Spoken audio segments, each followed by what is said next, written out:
Hey everyone, welcome to the That's Allowed podcast. I'm your hostess, Audrienne McKeon, a PhD. And today we are here with Tam Veilleux, which she has this lovely French name that I get to say, Veilleux. Yeah. So Tam, please introduce yourself. Well, hello, Adrienne. Did I say that well in French? Beautifully, Oh, indeed. yay. I am Tam, and Tam I am, and I am really an artist, an author, and a transformational coach. And I like to say I live and love in the beautiful state of Maine. I feel very blessed. And my jam is really transformation through astrology and energy psychology. Fantastic. So I'm going to ask you my new question, which I'm very excited about. Okay. What story is the world not getting?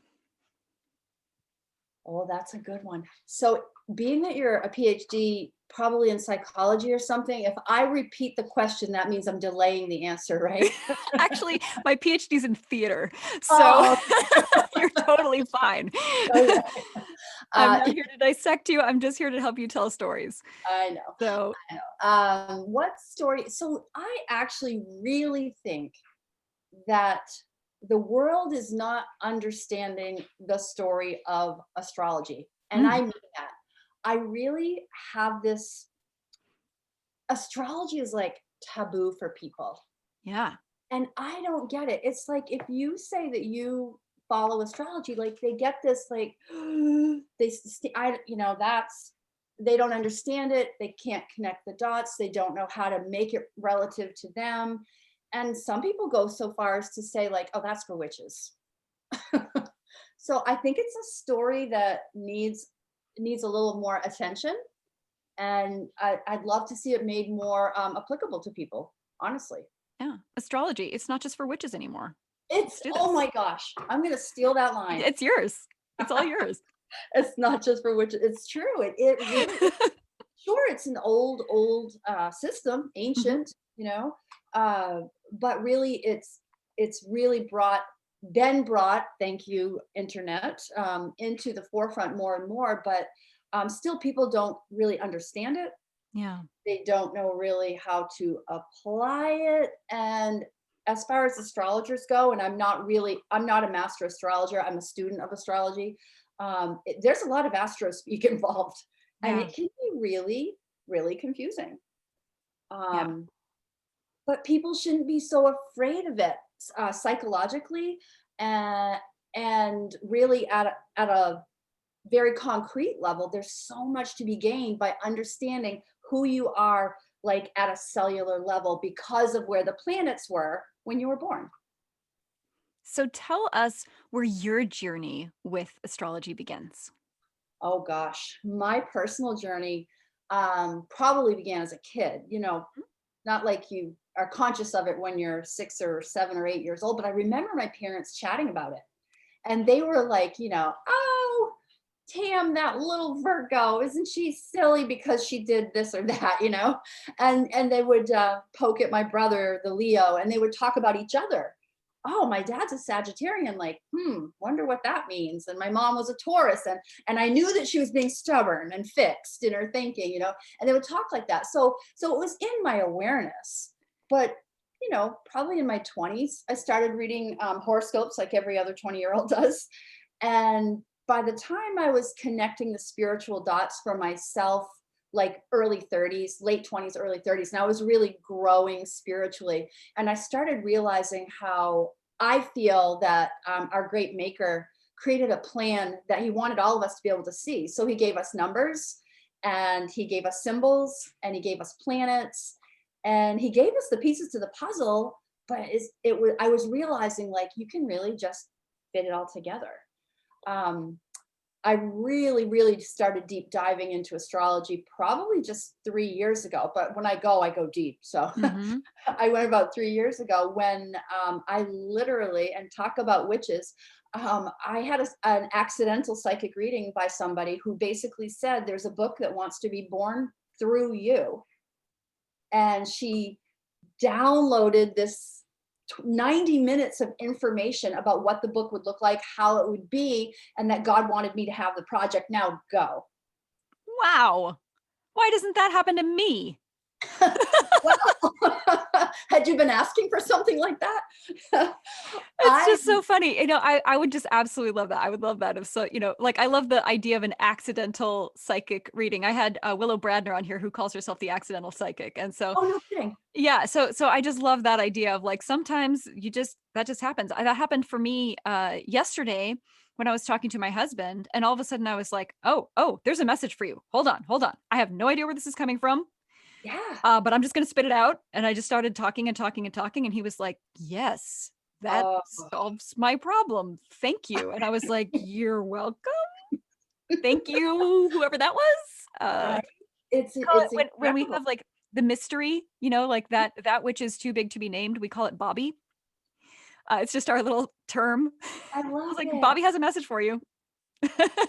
I love that, Bobby. That's great. Well, Bobby had a message for me that day, Yeah. and at the time that moment happened, I'm in this meeting with my I thought I was going for a business meeting, literally, and then she started pouring out what she knew and she had been told, and I asked questions and got answers, and anyway, I put my face in my hands and cried. Mm. Like, this is too big. It's astrology. I'm not an astrologer. But I knew that there was a lot of truth inside of astrology. I Yeah. knew that. I knew, I had a natal chart reading before, so I knew there was some goods there. But as I was making the drive home, it was a good half hour, 45 minutes for me to get home. All of the dots started literally connecting, in that I started remembering my parents talking to me. I started remembering all these little psychic hits that I had gotten over the years, but hadn't pulled together. And then in the most recent days prior to that meeting, I remember pulling over to in front of the new home we were going to buy. I pulled over and I had looked up at the sky and I said, wow, like, what a big, beautiful sky. Like, what a big sky. And I had sat there and just admired the sky. And during the psychic reading, she goes, oh, it's called Big Sky. Ah. I was like, okay, well, another dot connected. And so then I proceeded to have a second natal chart reading that would be fresher, to really remind me, are you sure all of this makes sense for me? Yeah. So what I ended up discovering, and I really want to tie this to your listeners, I had a second natal chart by a different reader so that I could see if I could get some different insight, different perspectives, different astrologers. Yeah. So I had a reading, and what I realized, this reader told me that my career house is in the sign of Sagittarius, which is the ninth house of publishing. Uh-huh. I was meant to be in publishing. I was meant to be an author. My Chiron, my sacred wound, is in the sign of Gemini. Communication and speaking and learning and teaching. I'm like, oh my gosh, this all makes sense. My super Virgo that I am was really near the midheaven of public life with the Sagittarian publishing. Like, it was all just, I could see that I really was meant to do this. And Mm-hmm. so to connect it to your readers, like, your chart will tell you all of the problems you may have potentially, and all of the answers that you could choose. It's all there if you really will take the time to look and try to understand. Awesome. It's more than a So, sun sign. What are you? What's your sun sign? so I'm a Sagittarius. Okay. And that means what? What's that mean to you? So to me, it means that I'm very adventurous. I really love to learn and grow and change. I like newness. Right? I have almost an obsession with novelty, shall we Right? say? Oh, I nice. have a hard time doing the same thing over and over again. Oh, I get very easily bored with that and frustrated with that. oh. Yeah. That's interesting. So that feels to me like the anti-Virgo, anti-Sagittarian Sagittarian. Most Sagittarians, I say struggle with structure. They're either very fixed in structure and having form, or they're the opposite and they don't want structure. So you're that don't want structure I'm person. that don't want structure. But I Interesting. actually that's interesting because what I have found is that when I do have a structure that feels good to me that I've created, I can actually relax into that routine, and it feels so freeing to kind of Yeah. know what's going to go. So it's like I'm not reinventing the wheel every day when I wake up and being like, oh, what should I be doing now? What should I be doing with myself? I can Mhm. spend all day just like ruminating over like what's the best way for me to be spending my time today, right? If I don't have structure. So as I've gotten older, I've realized that structure actually is freeing and is Yeah. my friend. But Mhm. it has to be a structure that I came up with that Sure. works for me. Yeah. And so I have my morning routine that kind of sets me up for my whole day, you know, Sure. and I figured out that I can't the way I schedule things is I just schedule chunks of time to focus on one thing, Okay. not this is the time when you're going to produce this thing, right? Okay. But it's like Good. this is the energy that you're going to focus during this time.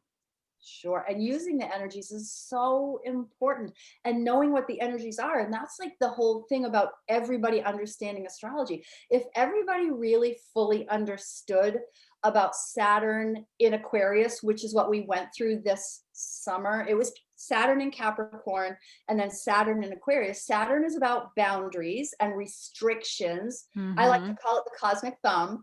In Aquarius, groups of people. So think masks, Yeah, think quarantine, restrictions. social distancing. Mhm. Aquarius, the sign of big groups of people and humanity, really.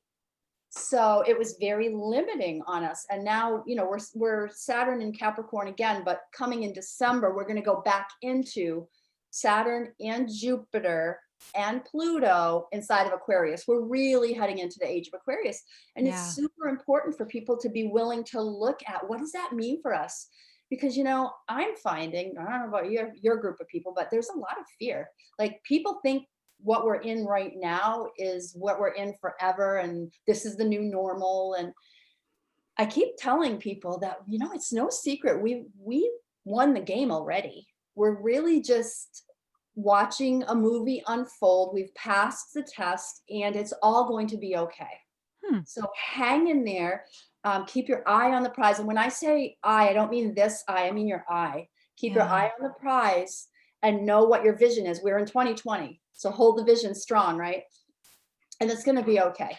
It's a little rough ride. I've always felt like, 2020 meant this is the time when we're starting to see things as they really are. Well And said. sometimes that's not pleasant. Sometimes you've been avoiding looking at something because you did not want to see that thing. Crystal clear vision. You're right about that. And Mhm. it's also about holding the vision for Yeah. yourself, Mhm. micro and macro, for yourself and Yes. for the world. Absolutely. Holding a vision. And when you look at 2020 numerically, 2 plus 2 is 4. Mhm. 4 is the number of form and structure and foundation. So we're really setting a foundation in Mhm. 2020. But there's also kind of like a little hidden meaning in it, because when you take a 2 and you put it next to a 2, you have the number 22. And 22 is the number of the master builder and peacekeeper. Hmm.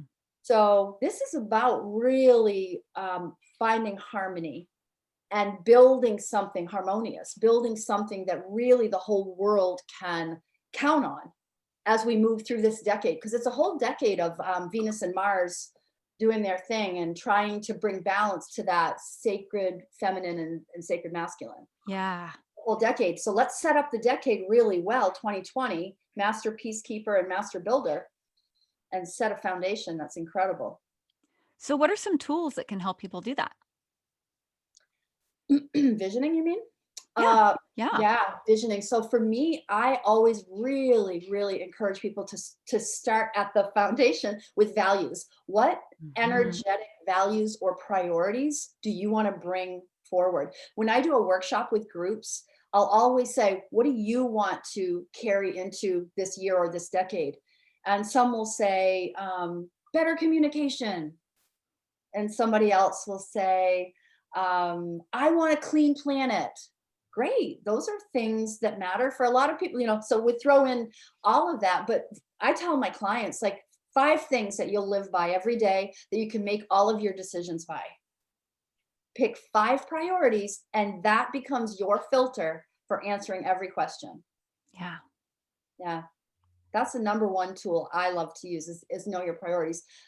In my world, the second step is break through the BS, break through the belief systems that will keep you from making progress toward your plan. And for me, emotional freedom technique tapping. Are you familiar? Mhm. Yep. So But can you absolutely, describe yeah, it for those who might not be? absolutely. Emotional freedom technique is an energy psychology protocol that works to literally disrupt emotional energy inside of the body. So it's the physical process of tapping on meridian systems. And for those who are watching the YouTube, I'm tapping on my head, on the radio, on my head, between your eyes, near your temple, but on the side of your eye, then under your eye. I go directly down to the chest and I skip some of the facial ones to the collarbone. And then I tap my wrists and just repeat that cycle. And what you're doing is disrupting the energy field that might be carrying a negative emotion or sometimes carrying a positive emotion. I walk around my house tapping in joyful things for 5 and 10 minutes at a time to amplify myself and the Mm. energy. So yeah, EFT to break through the BS that's given you a hard time. So how do you catch those belief systems? How do you catch that BS? Oh boy. Well, there's a few ways to do it, but the obvious one is to just catch the voice. Like when you go to write an email and you send it and you realize you forgot something, you go, "Oh, you dumb dumb head." I'm a very polite person, so dumb Okay. dumb head Dum works. dum head. Got it. Yep. um, and you hear that voice and you go, "Wait, I'm really not. I'm not stupid. I'm not dumb. Stop. Delete that. Let's go do it. Let's find out what that's about." That's a really basic, fast way, like to literally hear it, catch it, and stop it.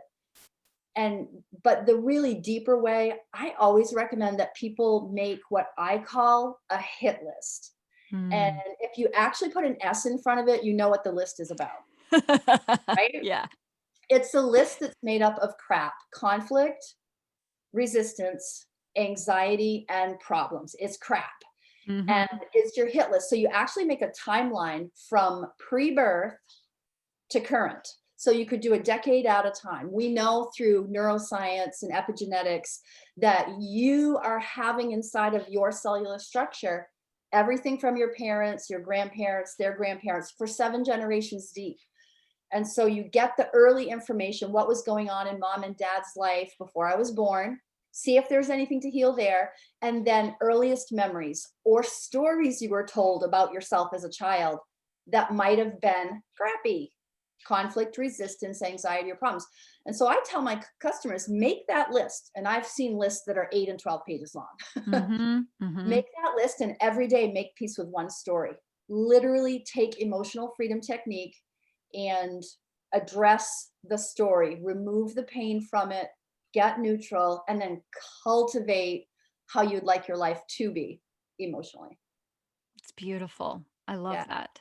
yeah, I also find it a really powerful technique to rewrite the ending to our trauma stories. sure. So you can insert yourself as an adult into a situation when you were a child, or maybe just even at a time when you were less aware or powerful or whatever it is than you are now. Insert yourself into that and change the ending for that version of yourself. Yes.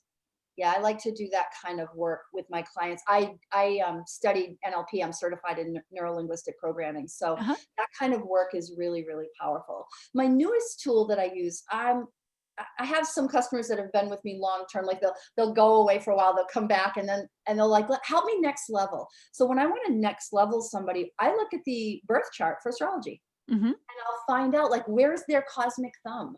Yeah. Where is there a disconnect between Mars and Venus? Or, why might there be an addiction to something? Like, so I look through the chart to find out where there are specific patterns that could be addressed.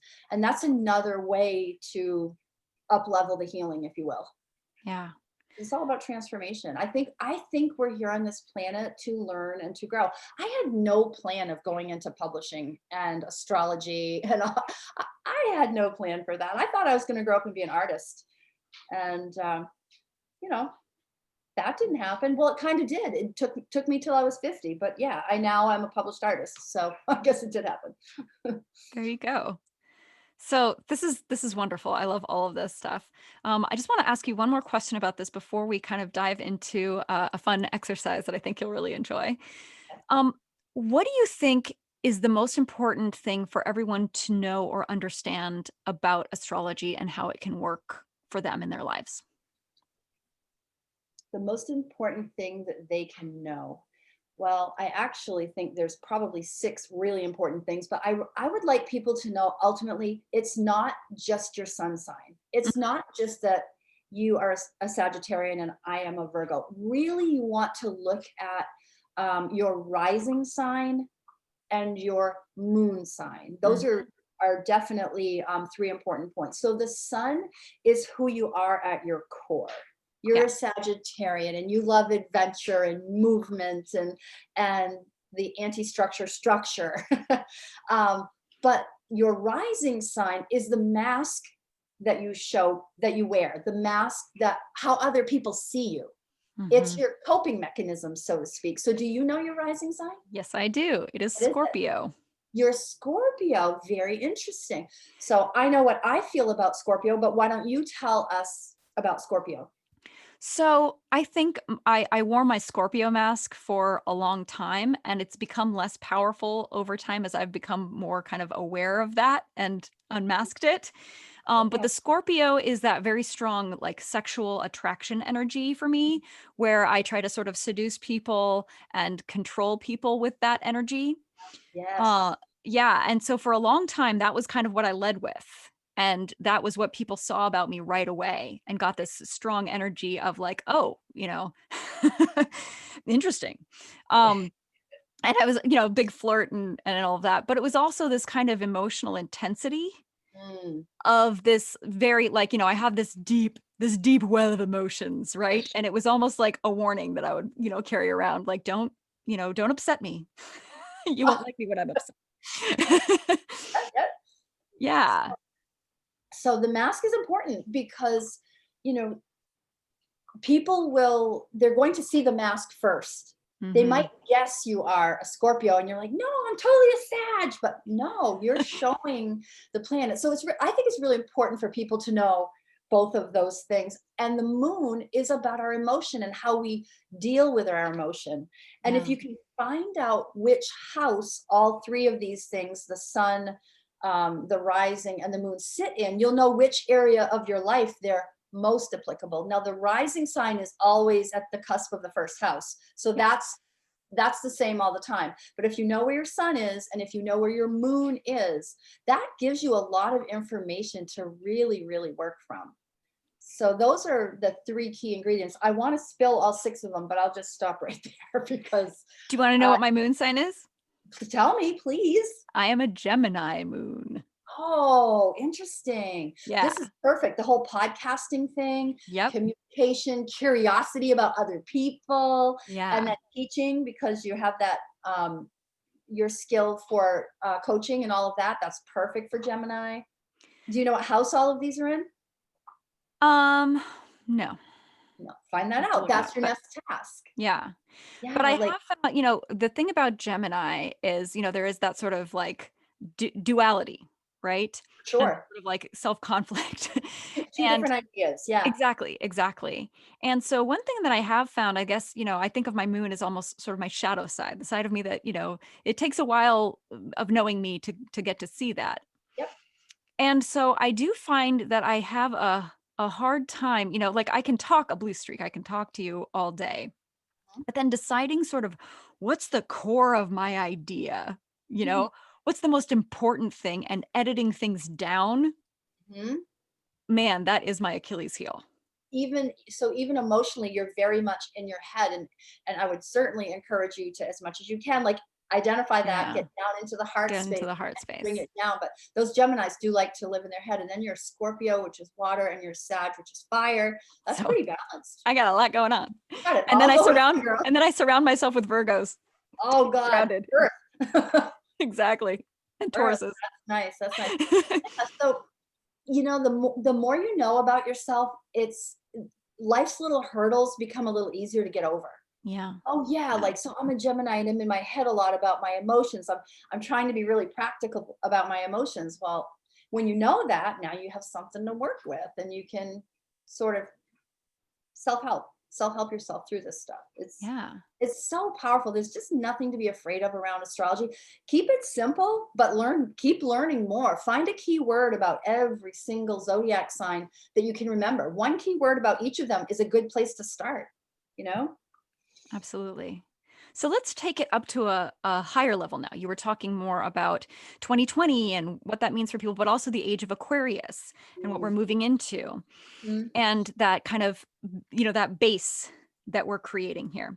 So I'm going to take you through an exercise, and usually this is a very, sort of personal visualization exercise. Sure. Instead, I'm going to ask you to look into kind of what we're in for as a culture, as a humanity. Okay. So I'm Mhm. going to have you close your eyes for a moment. Yes. So now I snap my fingers, and we are now fully in the age of Aquarius. We're Mm. through all the transition and all the yuckiness and the mooky, trying to hold on to the old and all of that. All of that's done. We are now fully in what humanity is going to become. Please describe for us what you see. Yeah, so easy to do. Permission to open my eyes. Absolutely. Awesome. Yeah. So I see us. It's so soft. It's so soft. Like that's the word that wants to come through it. The best way to, like, I had a dream 2 nights ago, and Bobby spoke to me in my dream, Hmm. and I'm going to share that because it was all Age of Aquarius. This is very good timing. So thank Beautiful. you, Bobby. Um, the sidewalks, the asphalt on the road was rolling up. It was like almost on a crank. It was rolling up, and underneath it, grass was sprouting. And I was like, "What's going on?"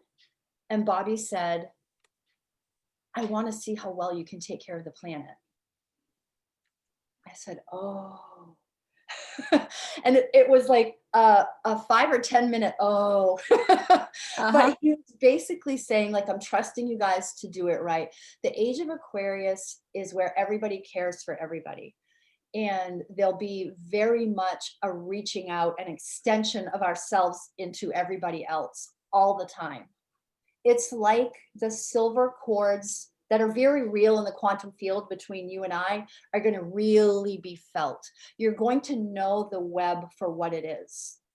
And there will be, the age of Aquarius is very much about intuition and, um, I'm going to say electricity, more like the ethers. I guess I will say the ethers. Aquarius is ruled by Uranus, and that is the planet that rules technology and invisible waves. So intuition is going to be heightened, and we'll all, I will know what you're thinking. You wouldn't have to ask me the question, I would just be able to answer it. But Yeah. we love each other's voices, so we'll figure out podcasting eventually. Otherwise, it'll be solo podcast.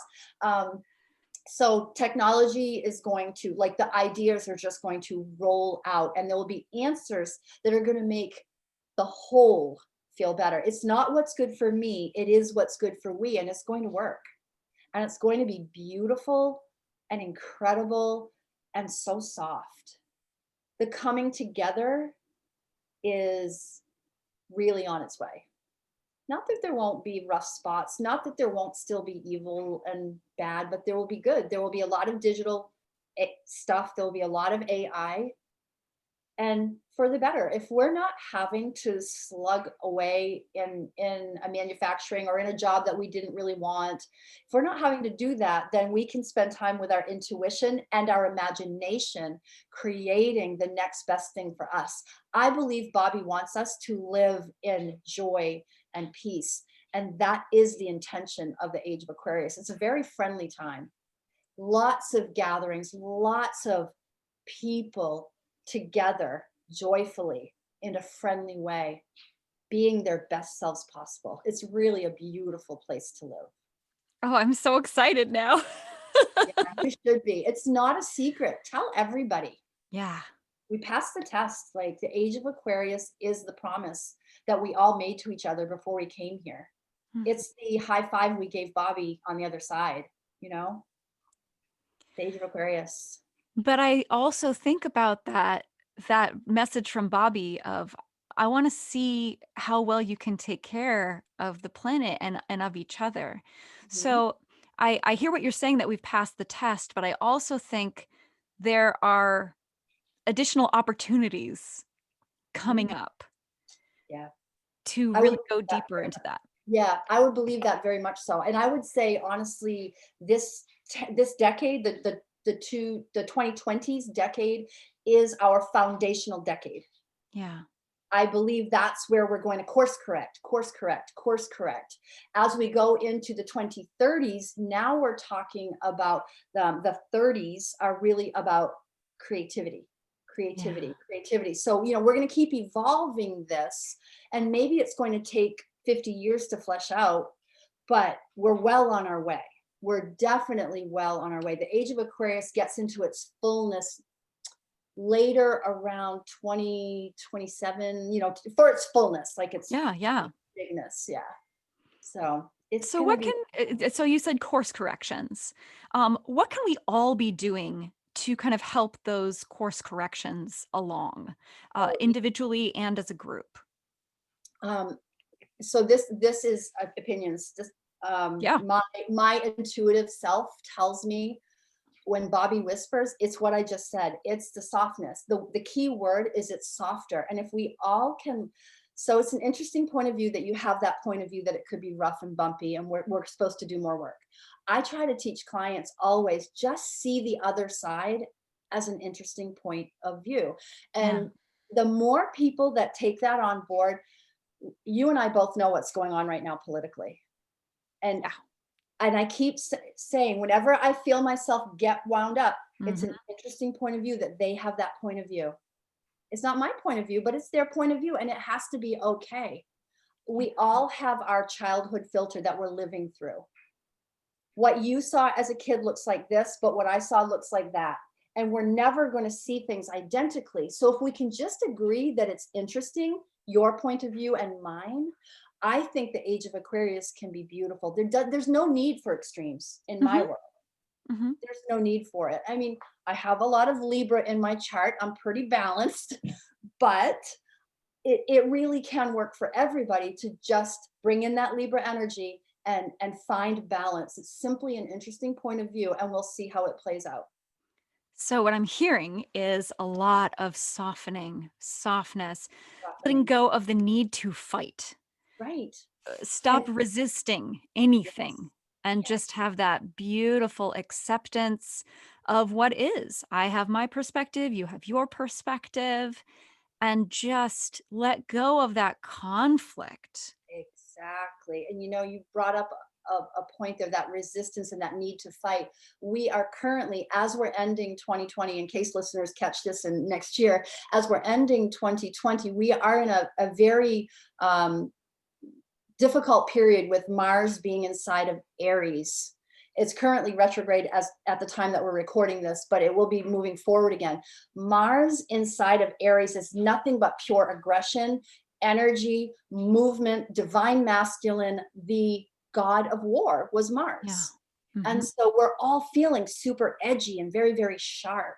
Mhm. Um, and it's externalized. If we're not careful, it's very externalized. Now, Stephen Forrester, the great master astrologer, says every front has a back. So with astrology, Mars is aggressive, but it can also be very passionate. So aggression and passion are two different things, but both are valid and can be used. I'm very passionate about my point of view, but I'm willing to be neutral when we're in a situation that could get aggressive. I'm willing to just neutralize my point of view and just say, let's agree to disagree for now. Yeah. It will free up in January. The Mars will move out of Aries and move into Taurus, I believe. I believe it's Okay. going into Taurus next. And Uh, so what will happen in Taurus? well, then the activity, the passion and the aggression will go into Taurus, which rules our what we value. Mhm. And that can be emotional values and it can be materialistic values, my house, my money, my things. And so Mars is going to show up there. And we have really, really big aspects coming in 2021 around money. There's going to Yeah. be 3 different squares in Taurus that are going to be big. And with Mars there, I feel that there could be some, we're going to have to be willing to be very Sagittarian and move and shake and experience a little adventure. Yeah, it's going to be Absolutely. interesting. So, on a more personal level, I want you to envision for a moment yourself in that new space, Mm, the meaning that you're creating, mm, the people that you're working with. What are some feelings and visions, maybe sights, smells, sounds, anything that comes up for you in that new age of Aquarius that is coming? mm. Yeah. I just heard lavender. Lavender, hello. Lavender. Um, well, I think the core of who Tam is will change very little. So it's fun, fresh, transformational. That will stay. And really, if I do nothing else on the planet, and I know it's getting stronger minute by minute, day by day, dream by dream, my connection to Bobby is ultimately all that matters to me. And Mhm. I know as I go into the age of Aquarius, it's me and Bobby the whole way. Yeah. I have a marriage that was made by Bobby, made in heaven. I have amazing family and friends. I mean, my life is a dream and I'm fortunate beyond words. But if that all fell away, it's me and Bobby. So, spirituality, and that will be growing. Neptune inside of Pisces for the next almost the rest of the decade asks us to get closer to God. So intuition and dreaming and envisioning what we want next. So I'll be teaching people, in my groups and in my VIP retreats, get as close to God as you possibly can. Use that third eye of yours, get intuitive and lean in. And smells, can you smell the coffee and the chocolate? Because that's just, Mm. that's my happy smells. And so that I was working with that and lavender. Oh, I wanna Crazy. share something that's happening for me right now. Tell me. Every time you use the word Bobby in that context, it fills me with this incredible joy because that's such a personal thing for me that I've always Oh, yay. used. And when I hear the word God, it has so much baggage, you Yes. know? Yes. Growing up, it's accrued all this stuff that isn't God, Right. like, barnacles on a Dog. crab. Yeah. Yeah. Yeah. But Bobby for me is just something that came to me, and so that just hearing you use that is so wonderful. So I wanna really encourage everyone out there to come up with their own name for that energy, that mysterious energy that is beyond explanation. Just come up with a word or a name for that for yourself and see Mhm. how powerful that personal connection can feel.